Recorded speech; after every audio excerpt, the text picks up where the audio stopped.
ñu ngi leen di nuyu di leen jaajëfal yéen ñuy suivre chaîne bii di Xalaat TV ñu leen di dalalaat ci seen jàngatu bés bi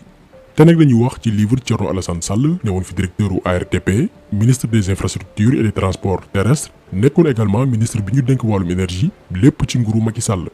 moom nag dafa génne benn livre dippee ko protocole de l'Élysée confidence d'un ancien ministre sénégalais du pétrole te mu génn ayu bés yi ñu weesu mu doon livre boo xamante ni itam jur na coow rawatina ñi féete ci nguur gi parce que ñoom dañu jàpp ni Thierno Alassane Sall ay secret d'état lay fësal maanaam loo xam ni kenn du ko wax ci mbooloo déjà dinañ def benn taxaw seetlu bu ndaw ci lan mooy secret d'état ndax respecter secret d'état mooy noppi ci sàcc ak luubal xaalisu réew mi est-ce que ab sénégalais doon patriote war na noppi bu seetloo ni ñi jiite réew mi ñu ngi luubal ak complot ci ndodd askan wi loolu ay question yu mat a leeral la parce que sénégalais yi aussi waratuñu nekk di leen nax ci ay termes ay slogan yu ci mel ni secret d'état droit de réserve ak yu ni mel.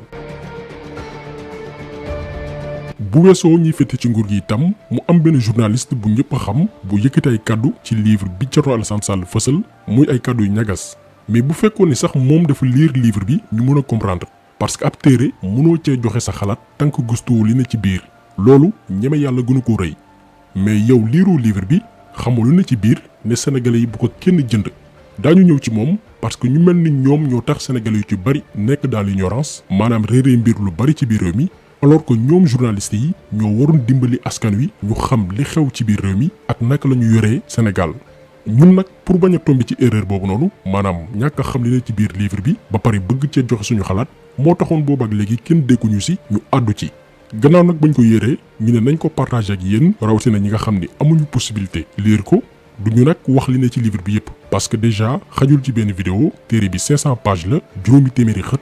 ñaareel bi mooy œuvre jàmbur la amuñu droit wax li ne ci biir yépp sinon dañuy def li ñu wooye ci wàllum yoon violation des droits de propriété intellectuelle mais dinañ wax li gën a am solo ci livre Thierno Alassane Sall bi muy wàllum contrat pétrolier yi nga xamante nii bokk na ci li tax mu génn ci nguuru Macky Sall maanaam naka la France ak benn groupe politicien sénégalais yu ndaw kompalowee ci ndoddu askan wi ci ressources yoo xamante nii ñun mënoon nañ cee jaare tëdd ba faw maanaam li feeñ Sénégal ci pétrole ak gaz suñu nguur bu signé woon ay contrat yu baax a baax même sénégalais bu liggéeyul maanaam ab chômeur dina gis boppam ci biir réew mi loolu bokk na ci li ñu gën a marqué ci livre bi te baax nañu leeral ko sénégalais yi nga xamante nii xamuñ mesuré wuñ xéwal gi nga xamante ni suñu borom may nañu ko te ñu caxat-caxatee ko ci ay contrat yu jaarul yoon ñu xam itam également lan moo xew seen biir réew ak lan la ñuy nas ci kaw ak ñi nga xam ni ñooy jiite.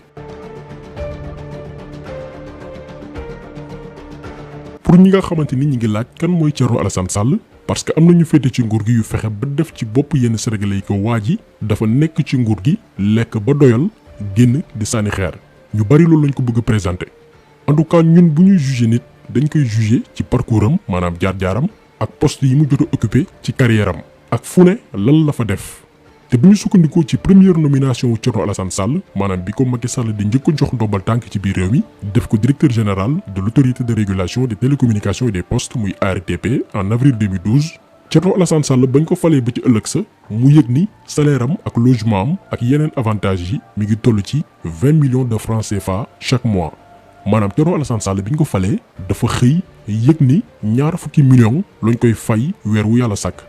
bi mu ko gisee nag dafa tiit firam dafa dem ci la jëlee rendez-vous ak Macky Sall ne ko salaire bi ngeen may jox dafa bari wàññi leen ko def ko 5 millions est-ce que yéen a ngi comprendre maanaam yow jàng nga am nga say diplôme ñu fal la ci benn poste jox lay avantage nga ne nañ ko wàññi def ko ci keesu réew mi yaxanal jox ma 5 millions. bu ñu réunir tous les avantages le logement qui était à 2 975 000 le carburant les véhicules le salaire brut. c'est tourné autour de 20 millions. Par mois. Oui. Ok. man maa dem gis le président de la République parce que dañu ne woote woon la gestion sobre et vertueuse wax dekkal ngor man maa dem gis kon ko document yëpp ne ko la location de la maison man mun naa ko dàkkal te dàkkal naa ko. carburant bi mun naa ko wàññi te wàññi naa ko oto yi mun naa ci wàññi mais salaire bi yow yaa ko mën a fixé ci la ma nii da ngay dem gis Aminata Tall ngeen ñu def. investigation l'état de tous les salaires de tous les DG ñu xool ñaata la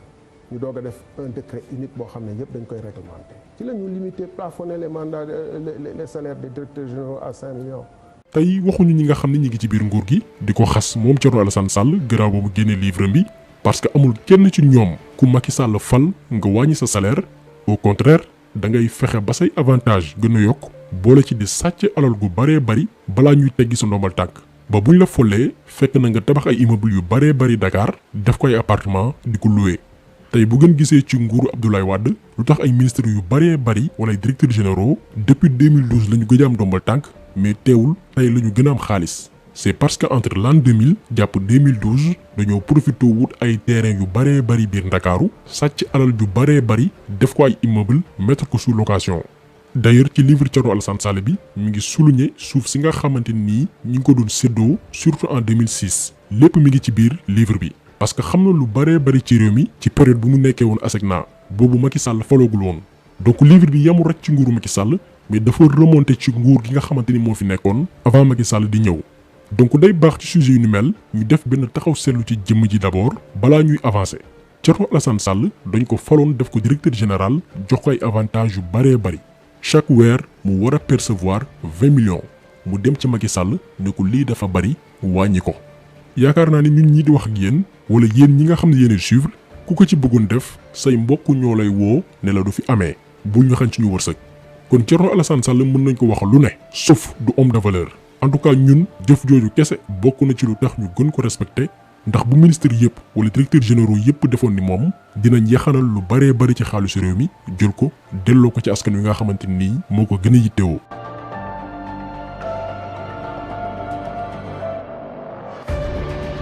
nee naa leen li ëpp ci lu ñu waxtaanee ci livre Thierno Alassane Sall bi mooy wàllum pétrole bi parce que ci biir téere bi moom Thierno Alassane Sall dafa xamle ni ndekete du Macky Sall ak Aliou Sall kese ñoo ci amoon ay intérêt am na ñeneen ñu bokk ci nguur gi aussi yu doon liggéeyal yeneen compagnie étrangères yu jugee bitim réew te ñu jox leen ay licence biir Sénégal ngir ñu mën a exploiter suñu pétrole. Thierno Alassane Sall cité na ki nga xam ne mooy Serigne Mboup nekkoon directeur général Petrosen te jamono jii mu nekk directeur général bu SAR ndekete moom Serigne Mboup da doon représenté benn compagnie bu ñuy woowee Trace te entreprise boobu noonu jox nañ ko benn contrat de recherche lépp mi ngi ci biir livre bi. Thierno Alassane Sall tudd na également ku ñuy woowee Abdoul Aziz Mbaye newoon directeur de cabinet Macky Sall newoon fi aussi ministre bi ñu dénk wàllum culture moom la ñu yónni woon en 2012 jamono gi Macky Sall di soog a falu ngir mu wax waa IGE def enquête ci contrat bi ñu jox Franck Timis ndekete moom Abdoul Aziz Mbaye da doon liggéey pour intérêt benn compagnie pétrolière bu ñu woowee Elenilto groupe bii nii la Macky Sall jox benn bloc pétrolier offshore ngir ñu exploiter ko kan moo nekkoon seen courtier Abdoul Aziz Mbaye lépp mi ngi ci biir livre bi maanaam ñoom bu ñu déggee ni Sénégal am na pétrole ak gaz ku ci nekk da ngaa dem wuti benn entreprise bitim réew boo xam ni yow yaay doon courtier am léegi comme que yow yaa ngi ci nguur da ngay fexe ba entreprise boobu noonu ñu jox ko contrat d'exploitation léegi su ko defee société bi daf lay jox ay pourcentage benn contrat par exemple mën nga ci am ay commission wu des centaines de millions wala des milliards donc il faut que nit ñi comprendre mafia bi xew ci bopp réew mi dafa am benn groupe bu ndaw ay politiciens buy lijjanti ay contrat di jouer rôle courtier di jot ay pourcentage ci ndoddu askan wi moo tax buñ leen naan pétrole wala gaz génnul ku nekk di wax c'est parce que dañ leen bëgg a tuur lëndëm gars yi négocier nañ contrat yi yàgg na ba courtier yi ku ci nekk jot sa wàll ci tong-tong bi. sànq wax nañ leen ni Abdoul Aziz Mbaye la Macky Sall yónni woon bi muy soog a falu ngir mu wax waa IGE def enquête ci contrat bi ñu jox Franck Timis léegi bi IGE defee enquête bi loolu leeraloon nañ ko ci vidéo bi ñu defoon ci Petrotim IGE moo xamle ci boppam que ni contrat bi jaarul yoon dañ ko war a annuler parce que Petrotim amul moyen technique ak financier pour exploiter suñu ressource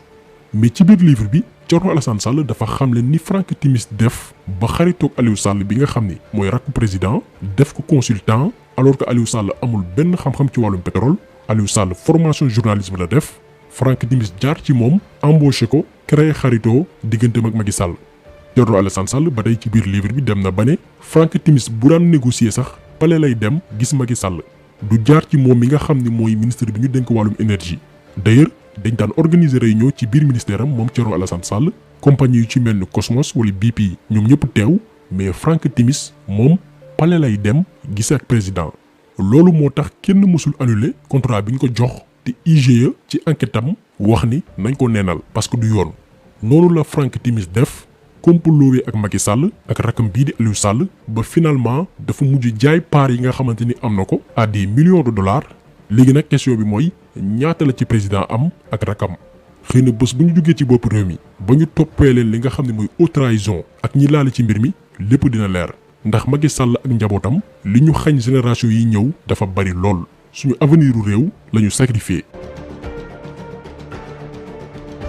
gannaaw ba li lépp amee nag Thierno Alassane Sall ba tey ci biir livre bi sàkku ci Macky Sall ñu arrêté négociation contrat yi nga xamante ni signé guñ ko. benn bi di bloc Rufisque offshore profond en attendant ñuy régler yeneen contrat yu ci mel ni bu Frank Timis bi parce que Thierno Alassane Sall moom li mu jàppoon mooy contrat boobu noonu dañ ko war a régler dañ ko war a annuler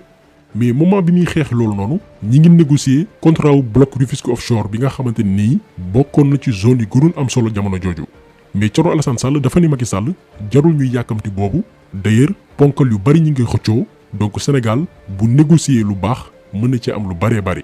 parce que période boobu noonu British Petroleum taxaw na pour exploiter ko ak yeneen compagnie ci mel ni Cosmos Tullow Oil société bii di Phare ak yeneen compagnie ñi ngi ci atum 2016 léegi bi France yégée ni anglais yi ak australiens yi ñoo ngi xëccoo bloc Rufisque offshore bi jamono jooju François Hollande moo nekkoon président ci lañ